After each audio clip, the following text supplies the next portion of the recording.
So for the last card, I decided I wanted to do another card using that same die cut that we used earlier, which is the mountain scene.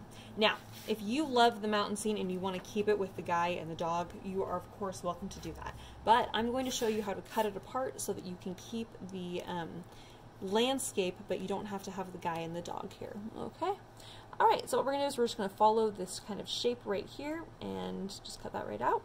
And then I literally just held the tree in place and just kind of pulled on the backpack and it just popped right off. And if you want to smooth out little rip line, you can just trim it just ever so slightly. Flip it over like this, and then you're gonna go ahead and you're just gonna cut right underneath that little landscape line, keeping that same thickness of the line and making sure that's kind of smooth as it transitions. All right, and then we're just gonna go ahead and trim right along the water edge. Again, kind of keeping that same kind of movement of the water. And there we have it.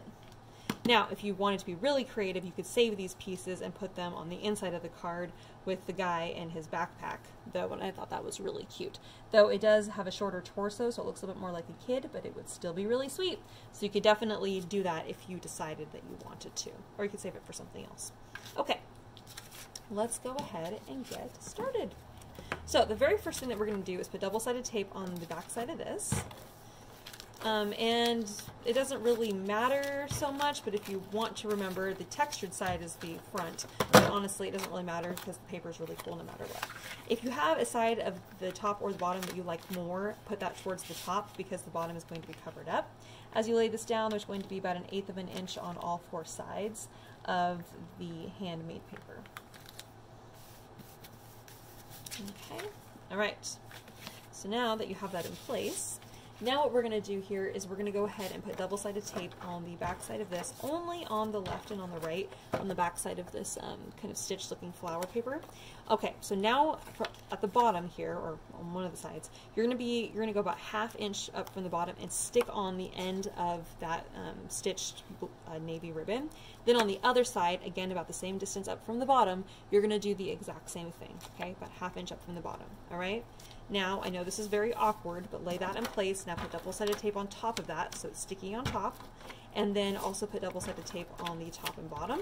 So now it's a full adherence. Keep that, the ribbon in the front so that we're not accidentally gluing it in place. And as you lay this down, you're going to have, again, the same amount of the dark green paper showing that's showing at the top. So again, about 1/8 of an inch border of the dark green on all 4 sides.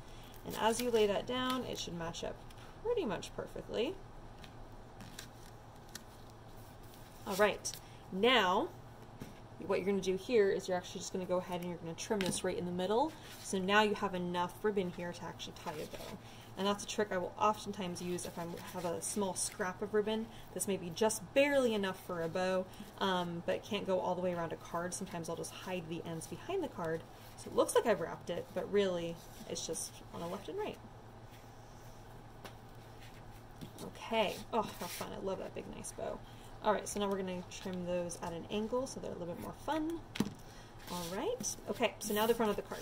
So you should have this piece of paper here that I've applied some ink to, and what we're going to have here is maybe, hopefully, some of the part of your circle is maybe not as blue as the other part. So there's a little, looks a little bit more wispy, I guess. So what we're going to do is I'm actually going to line this up so that wispy part actually lines up where the, I'm going to call it the moon is, I guess. I guess I could have inlaid a yellow piece here, but yellow didn't really go with the theme of this card. So now you know my thought process there. All right, so I'm going to go ahead and put some glue on the back side of this. And just going to go around the edges here and in the middle around my moon.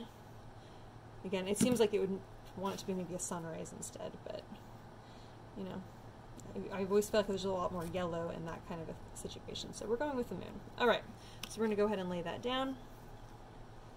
It might not be perfect, and that is okay. All right, so we're going to go ahead and lay that in place, and then we're going to go ahead and put some glue on the back side of this, and we're going to lay that in the front, in the middle, probably down at least a little bit, so you have maybe about 1 inch at the top here. We'll make sure your trees are even.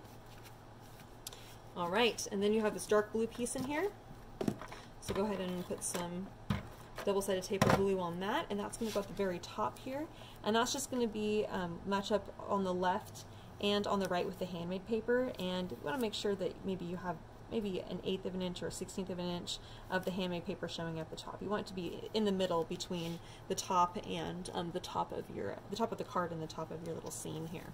Okay. All right. So you have this one piece of text weight paper left over. That's going to go on the inside of the card. And we'll just go ahead and lay that in place. And there we have card number 3. All right, and those are the cards for today. Thank you everyone for joining me for this week's card class. Hope you had fun. Hope you learned something new. See you guys soon. Bye-bye.